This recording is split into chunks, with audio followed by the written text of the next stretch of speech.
Hello and welcome to my shop, such as it is. Say hello to the new scroll saw, new to me anyway.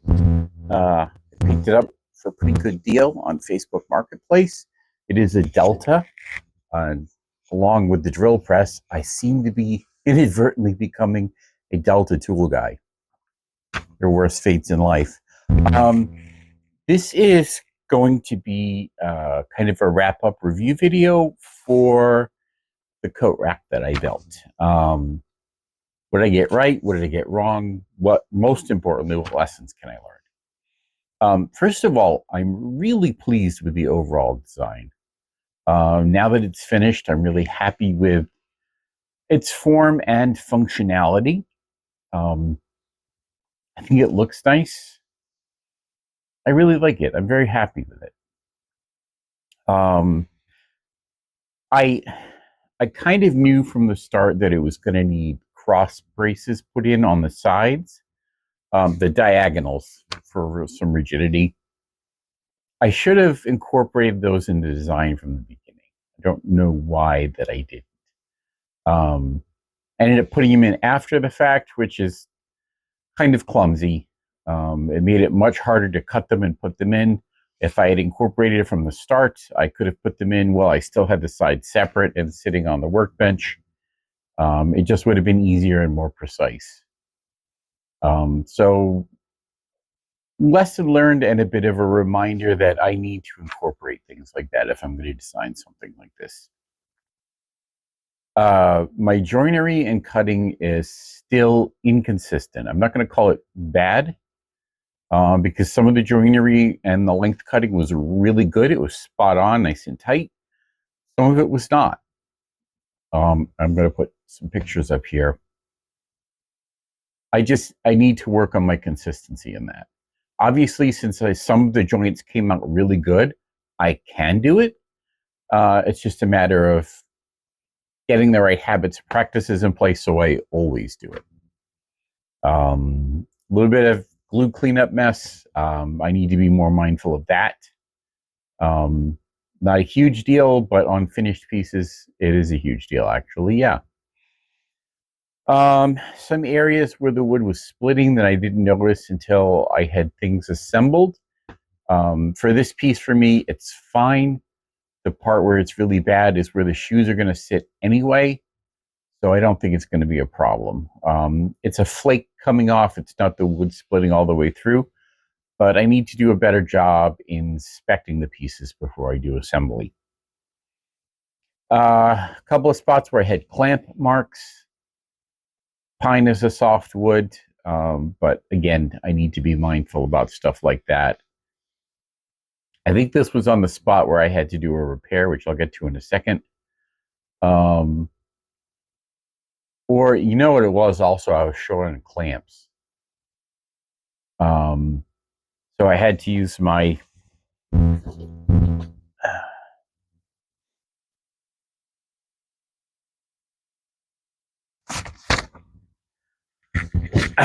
T-track clamps. You can see these are designed to slot into a T-track, and this face here is it's pretty easy for that to mar a surface. So need more clamps, also, if you don't have enough clamps, wait for one piece to dry before you start putting the next one together. Kind of thoughts there. I fucked up these cuts so bad. So bad. I realized as I was getting done that I would need to put lateral slats across the back to make sure it had some stability that way. I needed X's back there too, but I realized I had to have some slats back there, which is fine. I had plenty of spare pieces. I cut a bunch of the square stock 1/8 by 1/8, 1 1/8 by 1 1/8 runners. So I had plenty of material to use to make them. But I needed to, this was after I had the sides assembled, and I needed to route half laps for the sides, which is still fine. But I forgot to mirror them. So when I finished it, one cut was on the back face. So these are going across the back panel. One cut was on the back face, one cut was on the front face. Still workable. When I routed the half flaps on the runners, I just inverted them so that I still made that work. But I also routed half flaps on the front parts. I didn't know what I was thinking. I only needed to route those on 2 of them, not 4 of them. So I had big, impossible to hide half flaps cut out of the front pieces. This is for my own home, so I don't mind that being there. It's a reminder to be more precise. My better half didn't even notice. She doesn't, well, if she saw something glaringly obvious, she would say. But she thinks it looks fine. If this was a piece I was doing to sell or for a commission, if I do start taking commissions at some point, I would have to redo those sides entirely. And that would not be good. So I need to be more careful about making cuts to making sure I'm making the right cuts in the right places. And last, I dropped one of the pieces and cracked the top off of it at one of the half laps. It was tricky because these were 8 feet long, and I really don't have the space for that right now.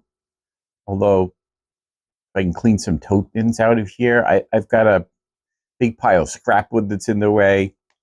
I think with some rearrangement in here, I'll make myself some more space to work.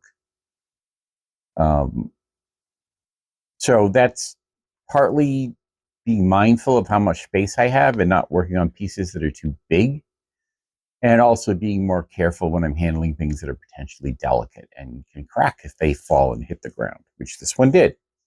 Again, this is for me, so I glued the crack back together and it's fine. It's not really going to be a weak spot or anything like that. So anyway, overall, like I said, I'm very pleased with the design. I'm happy looking at it, sitting in my kitchen by the back door.